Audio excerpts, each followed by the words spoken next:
set a personal best, I believe last year. He does have his best performance to date listed with a quarter-mile pull, which we're going to see today.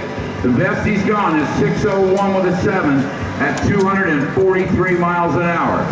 He came up here and did an interview a little bit earlier, talking about his crew. That was actually yesterday, and he brought the fella up there with the Gifford, Mr. Gifford, with the hot rod made out of the Lakester, made out of a wing tank on a World War II plane.